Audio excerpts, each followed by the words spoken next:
ಇತ್ತ ರಾಜ್ಯ Congress ಪಾಳೆಯದಲ್ಲಿ dinner politics ಮತ್ತಷ್ಟು ಚುರುಕನ್ನ ಪಡೆದುಕೊಳ್ತಾ ಇದೆ. ಮೊನ್ನೆಯಷ್ಟೇ ಸತೀಶ್ ಜಾರಕಿಹೊಳಿ ನಾಳೆ ಪರಮೇಶ್ವರ್ ಅವರು ಡಿನ್ನರ್ ಪಾರ್ಟಿಯನ್ನ ಆಯೋಜನೆ ಮಾಡಿದ್ದಾರೆ.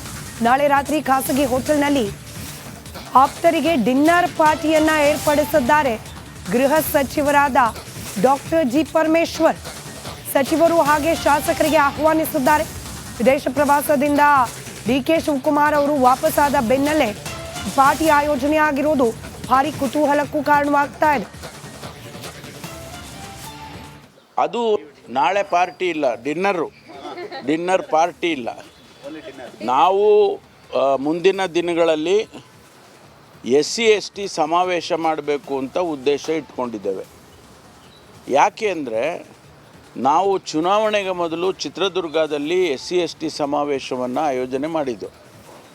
ಆಗಲೂ ನಾನೇ ನೇತೃತ್ವ, ನಾನು ಡಾಕ್ಟರ್ ಮಹದೇವಪ್ಪನವರು, ಸತೀಶ್ ಜಾರಕಿಹೊಳಿ ಅವರು, ಎಲ್ಲರೂ ಮುನಿಯಪ್ಪನವರು, ಎಲ್ಲ ಶಿವರಾಜ್ ತಂಗಡಗಿ ಅವರೆಲ್ಲ ಮಾಡಿದ್ದೆವು. ಅದು ಒಂದು ರೀತಿಯಲ್ಲಿ ಚುನಾವಣೆ ಆದಮೇಲೆ ನಾವು ಈ ಥ್ಯಾಂಕ್ಸ್ ಗಿವಿಂಗ್ ಅಂತ ಮಾಡಲೇ ಇಲ್ಲ.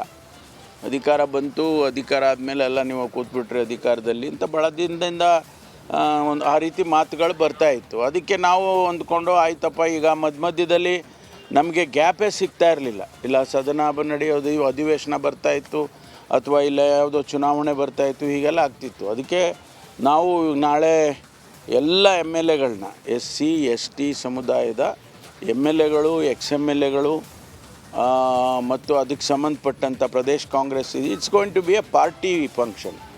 ಪಾರ್ಟಿ ಇದರಲ್ಲೇ ತೊಗೊಂಡು ಮಾಡ್ತೀವಿ. ಆಮೇಲೆ ಬೇರೆಯವರು ಬರ್ತಾರೆ, ಪಾರ್ಟಿ ಜೊತೆಗೆ ಬೇರೆಯವರು ಬರೋದಕ್ಕೆ ಸಾಧ್ಯತೆ ಇದೆ. ಅದು ನಾಳೆ ಪೂರ್ವಭಾವಿ ಸಭೆಯನ್ನು ಕರೆದಿದ್ದೇವೆ. ಏನು ತೀರ್ಮಾನ ಮಾಡ್ತಾರೆ ಅವರು, ಎಲ್ಲಿ ಮಾಡಬೇಕಾ ಬೇಡವಾ, ಮತ್ತು ಮಾಡೋದಿದ್ದರೆ ಎಲ್ಲಿ ಮಾಡಬೇಕು, ಇದು ಮತ್ತಷ್ಟು ಡೀಟೇಲ್ಸ್ನೊಂದಿಗೆ ನಮ್ಮ ಪ್ರತಿನಿಧಿ ಬಸವರಾಜ್ ನೇರ ಸಂಪರ್ಕದಲ್ಲಿ. ಬಸವರಾಜ, ಕಾರಣ ಏನೋ ಸ್ಪಷ್ಟವಾಗಿ ಹೇಳ್ತಾ ಇದ್ದಾರೆ, ಇಲ್ಲಿ ಬೇರೆ ಯಾವುದೇ ರೀತಿಯ ಪಾಲಿಟಿಕ್ಸ್ ಎಲ್ಲ, ಬದಲಾಗಿ ಸಮಾವೇಶದ ರೂಪುರೇಷೆ ಹಾಗೆ ಥ್ಯಾಂಕ್ಸ್ ಗಿವಿಂಗ್ ಅಂತ. ಬಟ್ ರಾಜಕಾರಣಿಗಳ ಈ ಡಿನ್ನರ್ ಮೀಟ್ ಇಷ್ಟಕ್ಕೆ ಸೀಮಿತವಾಗಿರುತ್ತಾ? ಬಹಿರಂಗವಾಗಿ ಹೇಳೋ ಕಾರಣ ಅಷ್ಟೇ ಇರುತ್ತಾ ಇದ್ರ ಹಿಂದೆ?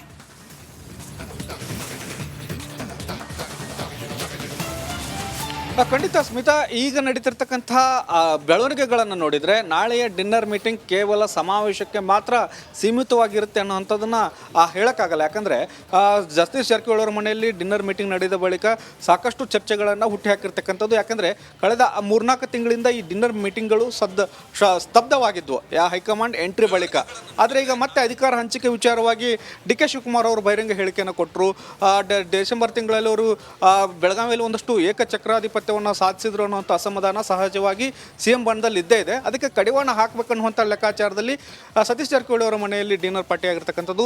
ಅಧಿಕಾರ ಹಂಚಿಕೆ ಸಂದರ್ಭ ಬಂದಾಗ ನಾವೆಲ್ಲ ಒಗ್ಗಟ್ಟಾಗಿರಬೇಕು, ಹಿಂದ ನಾಯಕರು ಒಂದೇ ರೀತಿಯಾಗಿ ಈ ಒಂದು CM ಬೆನ್ನಿಗೆ ನಿಂತಾಗ ಅಧಿಕಾರ ಹಂಚಿಕೆ ಮುಂದಕ್ಕೆ ಹೋಗ್ಬೋದು, ಅಥವಾ ಡಿ.ಕೆ. ಶಿವಕುಮಾರ್ ಅವ್ರನ್ನ ಬಿಟ್ಟು ಬೇರೆ ಯಾರಿಗಾದರೂ ಅಧಿಕಾರ ಹಂಚಿಕೆ ಸಿಗಬಹುದು ಅನ್ನುವಂಥ ಲೆಕ್ಕಾಚಾರ ಈ ಎಲ್ಲ ನಾಯಕರಿಗೆ ಇದ್ದಂತೆ ಕಾಣಿಸ್ತಾ ಇದೆ.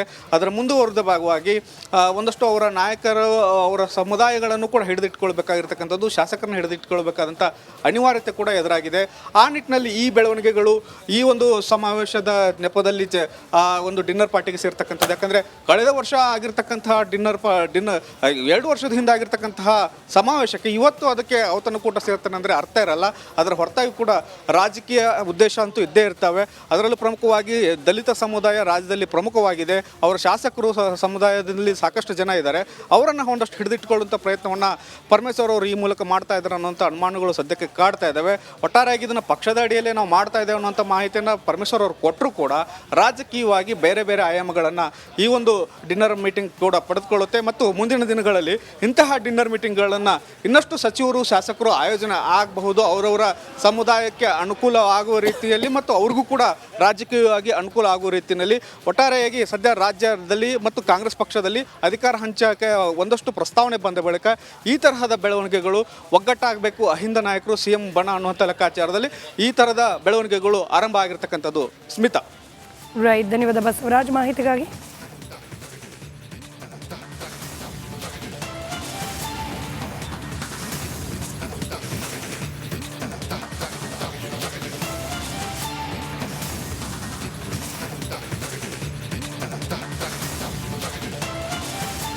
ಇತ್ತ ರಾಜ್ಯ ಕಾಂಗ್ರೆಸ್ ಪಾಳೆಯದಲ್ಲಿ ಡಿನ್ನರ್ ಪಾಲಿಟಿಕ್ಸ್ ಮತ್ತಷ್ಟು ಚುರುಕನ್ನ ಪಡೆದುಕೊಳ್ತಾ ಇದೆ.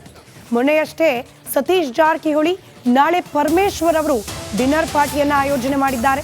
ನಾಳೆ ರಾತ್ರಿ ಖಾಸಗಿ ಹೋಟೆಲ್ನಲ್ಲಿ ಆಪ್ತರಿಗೆ ಡಿನ್ನರ್ ಪಾರ್ಟಿಯನ್ನ ಏರ್ಪಡಿಸಿದ್ದಾರೆ ಗೃಹ ಸಚಿವರಾದ ಡಾಕ್ಟರ್ ಜಿ ಪರಮೇಶ್ವರ್. ಸಚಿವರು ಹಾಗೆ ಶಾಸಕರಿಗೆ ಆಹ್ವಾನಿಸಿದ್ದಾರೆ. ವಿದೇಶ ಪ್ರವಾಸದಿಂದ ಡಿ.ಕೆ. ಶಿವಕುಮಾರ್ ಅವರು ವಾಪಸ್ಸಾದ ಬೆನ್ನಲ್ಲೇ ಪಾರ್ಟಿ ಆಯೋಜನೆ ಆಗಿರೋದು ಭಾರಿ ಕುತೂಹಲಕ್ಕೂ ಕಾರಣವಾಗ್ತಾ ಇದೆ. ಅದು ನಾಳೆ ಪಾರ್ಟಿ ಇಲ್ಲ, ಡಿನ್ನರ್ ಪಾರ್ಟಿ ಇಲ್ಲ.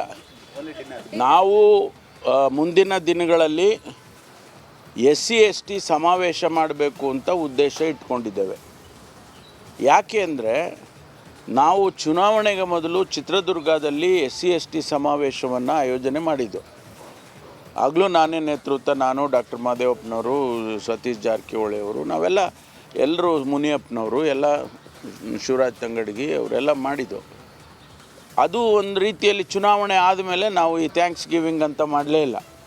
ಅಧಿಕಾರ ಬಂತು, ಅಧಿಕಾರ ಆದಮೇಲೆ ಎಲ್ಲ ನೀವು ಕೂತ್ಬಿಟ್ರೆ ಅಧಿಕಾರದಲ್ಲಿ ಅಂತ ಭಾಳ ದಿನದಿಂದ ಒಂದು ಆ ರೀತಿ ಮಾತುಗಳು ಬರ್ತಾಯಿತ್ತು. ಅದಕ್ಕೆ ನಾವು ಅಂದ್ಕೊಂಡು ಆಯ್ತಪ್ಪ, ಈಗ ಮಧ್ಯದಲ್ಲಿ ನಮಗೆ ಗ್ಯಾಪೇ ಸಿಗ್ತಾ ಇರಲಿಲ್ಲ. ಇಲ್ಲ ಸದನ ನಡೆಯೋದು, ಅಧಿವೇಶನ ಬರ್ತಾಯಿತ್ತು, ಅಥವಾ ಇಲ್ಲ ಯಾವುದೋ ಚುನಾವಣೆ ಬರ್ತಾಯಿತ್ತು, ಹೀಗೆಲ್ಲ ಆಗ್ತಿತ್ತು. ಅದಕ್ಕೆ ನಾವು ನಾಳೆ ಎಲ್ಲ MLAಗಳನ್ನ SC/ST ಸಮುದಾಯದ MLAಗಳು, XMLAಗಳು ಮತ್ತು ಅದಕ್ಕೆ ಸಂಬಂಧಪಟ್ಟಂಥ Pradesh Congress, it's going to be a party function.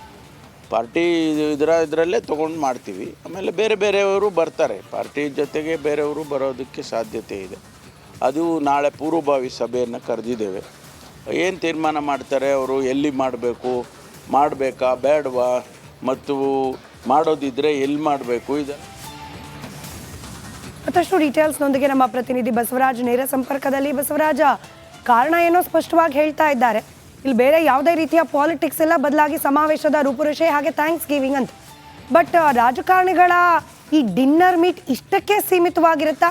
ಬಹಿರಂಗವಾಗಿ ಹೇಳೋ ಕಾರಣ ಅಷ್ಟೇ ಇರುತ್ತಾ ಇದ್ರ ಹಿಂದೆ?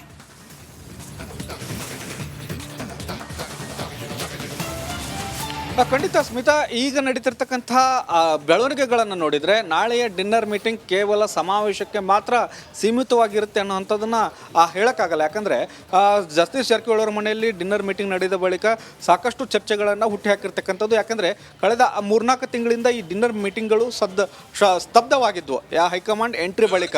ಆದರೆ ಈಗ ಮತ್ತೆ ಅಧಿಕಾರ ಹಂಚಿಕೆ ವಿಚಾರವಾಗಿ ಡಿ.ಕೆ. ಶಿವಕುಮಾರ್ ಅವರು ಬಹಿರಂಗ ಹೇಳಿಕೆಯನ್ನು ಕೊಟ್ಟರು. ಡಿಸೆಂಬರ್ ತಿಂಗಳಲ್ಲಿ ಅವರು ಬೆಳಗಾವಿಯಲ್ಲಿ ಒಂದಷ್ಟು ಏಕಚಕ್ರಾಧಿಪತ್ಯ ಸಾಧಿಸಿದ್ರು ಅನ್ನುವಂಥ ಅಸಮಾಧಾನ ಸಹಜವಾಗಿ CM ಬಣದಲ್ಲಿ ಇದ್ದೇ ಇದೆ. ಅದಕ್ಕೆ ಕಡಿವಾಣ ಹಾಕಬೇಕನ್ನುವಂಥ ಲೆಕ್ಕಾಚಾರದಲ್ಲಿ ಸತೀಶ್ ಜಾರಕಿಹೊಳಿ ಅವರ ಮನೆಯಲ್ಲಿ ಡಿನ್ನರ್ ಪಾರ್ಟಿ ಆಗಿರ್ತಕ್ಕಂಥದ್ದು. ಅಧಿಕಾರ ಹಂಚಿಕೆ ಸಂದರ್ಭ ಬಂದಾಗ ನಾವೆಲ್ಲ ಒಗ್ಗಟ್ಟಾಗಿರಬೇಕು, ಹಿಂದ ನಾಯಕರು ಒಂದೇ ರೀತಿಯಾಗಿ ಈ ಒಂದು CM ಬೆನ್ನಿಗೆ ನಿಂತಾಗ ಅಧಿಕಾರ ಹಂಚಿಕೆ ಮುಂದಕ್ಕೆ ಹೋಗ್ಬೋದು, ಅಥವಾ ಡಿ.ಕೆ. ಶಿವಕುಮಾರ್ ಅವ್ರನ್ನ ಬಿಟ್ಟು ಬೇರೆ ಯಾರಿಗಾದರೂ ಅಧಿಕಾರ ಹಂಚಿಕೆ ಸಿಗಬಹುದು ಅನ್ನುವಂಥ ಲೆಕ್ಕಾಚಾರ ಈ ಎಲ್ಲ ನಾಯಕರಿಗೆ ಇದ್ದಂತೆ ಕಾಣಿಸ್ತಾ ಇದೆ.